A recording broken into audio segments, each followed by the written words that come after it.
रघुवंश कुमार यादव, बिहार से हम हैं। क्या हुआ था आपको? क्या खगड़िया जिला, ग्राम झाझा। बीमारी हमको पहले हुआ था, गला में दिक्कत, आवाज नहीं निकलता था। हम भागलपुर में दिखाए, इसके बाद पटना मेदंता भी दिखाए, वहाँ भी ठीक नहीं हुए। तब दिल्ली मेदंता में गए, वहाँ भी दिखाए तो कोई बड़ा डॉक्टर जो था वहाँ, वो कहा कि ऑपरेशन करना होगा। लेकिन हम सोचे कि हम यहाँ धाम से 3 साल से जुड़े हुए हैं और गुरु शिष्य भी बने हैं।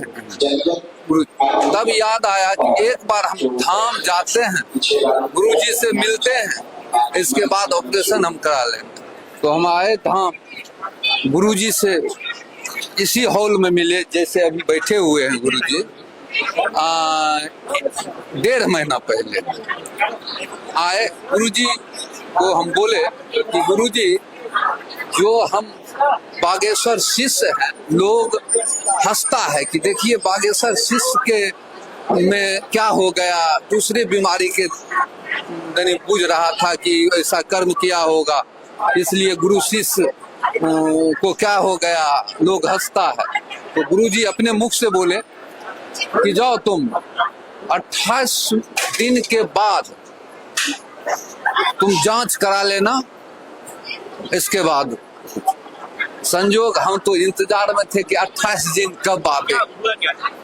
आवाज नहीं निकलता था, गला में रेगा था, रिपोर्ट भी है यहाँ था, आवाजें निकल रहा था। तो फिर हम 28 दिन का इंतजार कर रहे थे, कब हो। संयोग हुआ कि 32वां दिन गुरुजी भी दिल्ली में थे, भारत मंडप में इनका जन्म उत्सव थे। तो भाग मेरा बढ़िया था, उसी दिन हम गए, जिस रोज इनका जन्म उत्सव था भारत मंडप में।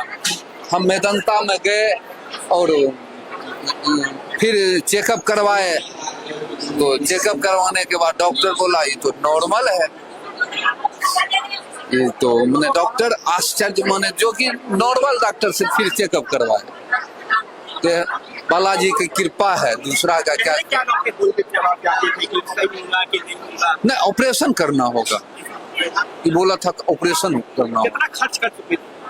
लगभग हम तीनों जगह, भागलपुर भी खर्च किए थे, पटना भी खर्च किए थे, और वहाँ लगभग 1.5 लाख बोला था। हम नहीं किए, हम यहीं भागल चलाए। गुरुजी ने जब आपको बोला था तो क्या कुछ दिया था, भभूति दी थी या कुछ दिया था? गुरुजी झाड़ा लगाया था, झाड़ा लगाया था, एक बार ही झाड़ा लगाया था और भभूति भी दिए, वो लेके गए।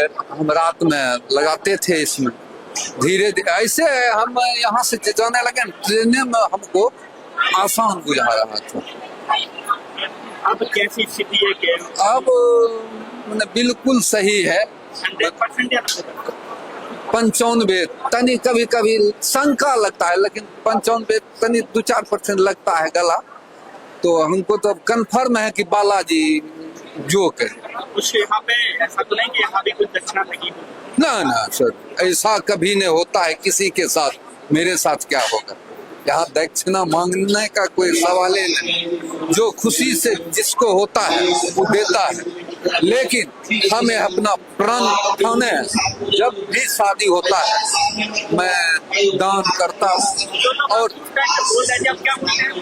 क्या बोले, अब जो लोग बागेश्वर धाम ये बोल रहे हैं, क्या उनके चेला फिर भी बीमार है? मैंने देखिए न, पुजारी कितना था, बागेश्वर धाम का पुजारी है। क्या हुआ, हमको भी शर्म लगता था, पूजा जो करते थे ना तो शर्म लगता था। लोग हमसे बात नहीं करता था, सोचता था कि बोला डॉक्टर हमको बात करने के लिए ना, डॉक्टर भी बोला था तो सुनने में आया। तो जो शुभ चिंतक था बेचारा, सब चिंता में था, मैंने की बात नहीं करता था। लेकिन अब सब जान गया कि मैं ठीक हूँ, बाला एकदम स्वस्थ हैं, कहीं कोई दिक्कत नहीं। बालाजी का ही महिमा है, किसी का महिमा नहीं है। हम यही समझते हैं कि बालाजी का महिमा है। बालाजी सबको देख रहा है।